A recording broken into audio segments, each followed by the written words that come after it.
చాలా బాగుంది అనుకుంది మదిలో. ఒక సినిమాలో ఉన్న మంచి విషయాలని, మంచి సన్నివేశాలన్నింటినీ ఒక దగ్గర చేర్చాలన్న సదుద్దేశంతో చేస్తున్న సెగ్మెంటే సినిమా పిక్చర్స్. చాలా బాగుంది. చాలా గ్యాప్ తర్వాత ఈసారి మేము ఎంచుకున్న సినిమా పేరు బ్రహ్మోత్సవం.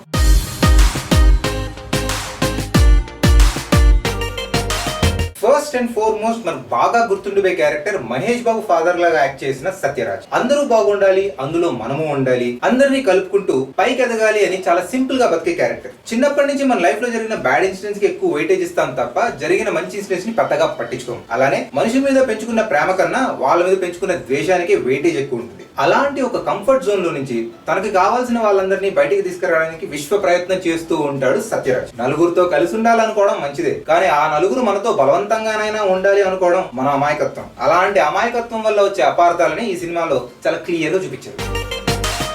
రావు రమేష్ స్క్రీన్ మీద ఉన్న ప్రతిసారి మనకు చాలా అన్కంఫర్టబుల్ గా ఉంటుంది. తన మనసులో ఉన్న అసూయని అందరికీ కనిపించేలాగా చాలా బాగా యాక్ట్ చేశారు రావు రమేష్, సత్యరాజ్, మహేష్ బాబు. వీళ్ళ ముగ్గురు మధ్యలో జరిగిన సంభాషణలు ఈ సినిమాలో చాలా బాగుంటాయి. ఎక్స్ట్రీమ్ పాజిటివిటీలో బతికేది సత్యరాజ్ అయితే ఎక్స్ట్రీమ్ నెగిటివిటీలో బతికేది రావు రమేష్. వీళ్ళిద్దరు నాణ్యానికి రెండు వైపుల్లాగా కనిపిస్తూ ఉంటారు. సో వాళ్ళ పాయింట్ ఆఫ్ వ్యూలో వాళ్ళ ఆలోచనలు కరెక్టే అనే విషయాన్ని ఈ సినిమాలో చాలా క్లియర్ గా చూపించారు.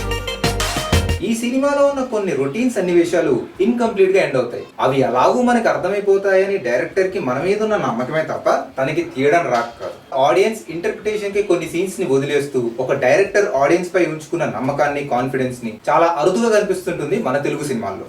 అందుకే ఈ సినిమాలో ఉన్న డైరెక్షన్ అప్పుడప్పుడు స్లోగా అనిపించినా చాలా నీట్ గా, చాలా క్లీన్ గా ఉంటుంది. సెకండ్ హాఫ్ లో సమంత వచ్చిన దగ్గర నుంచి సినిమా అంతా చాలా జాయ్ఫుల్ మూడ్ లో ఉంటుంది. తన క్యారెక్టర్ సత్యరాజ్ క్యారెక్టర్ కి చాలా సిమిలర్ గానే ఉన్నా సత్యరాజ్ చూపించాల్సిన పెద్దరికం అవసరం లేదు కాబట్టి తను చేసిన అల్లరి చూడముచ్చటగా ఉంటుంది. ఇంటర్వెల్ ముందు వచ్చిన 10 minutes ఈ సినిమాలో చాలా ఎమోషనల్ గా ఉంటుంది. ఎస్పెషల్లీ మహేష్ బాబు ఇంకా సత్యరాజ్ ఇచ్చిన పర్ఫార్మెన్స్ ఈ సినిమాకే మంచి హైలైట్. ఈ సినిమాలో శ్రీనివాస కళ్యాణానికి సంబంధించి 2 సన్నివేశాలు ఉన్నాయి. మగ పెళ్లి వారి తరఫున కొందరు మాట్లాడుతూ, ఆడపెళ్లి వారి తరఫున కొందరు మాట్లాడుతూ ఏదో దేవుడి మీద భక్తితోనో భయంతోనో కాకుండా దేవుడు మన ఇంట్లో ఒక మనిషిలాగానే బిహేవ్ చేస్తుంటారు. ఆ సన్నివేశాలు చూడడానికి కొంచెం వెరైటీగానే ఉన్నా అవి ప్రజెంట్ చేసిన విధానం మాత్రం చాలా కొత్తగా ఉంది. స్పెషల్లీ ఆ సన్నివేశం వచ్చిన రెండోసారి సమంత కూడా ఉంది కాబట్టి ఆ సీన్ ఇంకా ఫన్నీగా ఉంటుంది. రిలీజ్ అయిన 2 days తర్వాత సినిమాలో ఉన్న 20 minutes కట్ చేశారంట. కొత్త వర్షన్ చూసిన తర్వాత ఫస్ట్ డే సినిమాని చూసి బాగా ఫ్రస్ట్రేట్ అయిన జనాలతో డిస్కస్ చేసిన తర్వాత మాకు అర్థమైంది ఏంటంటే ఏవైతే సన్నివేశాలకి బాగా చిరాకు పడ్డారో ఆ సన్నివేశాలని కట్ చేశారంట. సో అన్ఎక్స్పెక్టెడ్లీ కట్ చేసిన 20 minutes ఈ సినిమాలో లేకపోవడం ఈ సినిమాకి ఇంకో మంచి విషయం. ఏదో సోషల్ నెట్వర్క్ లో ఆ 20 seconds డాన్స్ బిట్ ని చూసి జనాలు పిచ్చిగా దొబ్బేస్తున్నారు కానీ మిక్కీ జే మేయర్ ఇచ్చిన మ్యూజిక్ ఈ సినిమాలో మరీ అంత చండాలంగా ఏమీ లేదు. Mahesh Babu cinema music obvious గా బాగానే ఉంటుంది. మరీ ముకుందా అంత క్యాచీ ట్యూన్స్ కాకపోయినా ఈ సినిమాలో మ్యూజిక్ చాలా కూల్ గా, చాలా ప్లెజెంట్ గా ఉంటుంది. సినిమాలో ఆబ్వియస్ గా టాలీవుడ్ లో ఉన్న క్యారెక్టర్ ఆర్టిస్టులు అందరూ ఉన్నా కూడా మహేష్ బాబు, సమంత, సత్యరాజ్, రావు రమేష్ ఈ నలుగురు సినిమాలో ఉన్నంతసేపు సినిమా మనకి చాలా ప్లెజెంట్ గా ఉంటుంది. సో వీళ్ళు నలుగురు ఉన్న ప్రతి సన్నివేశం మనకు తెలియకుండానే బాగా గుర్తుండిపోతుంది.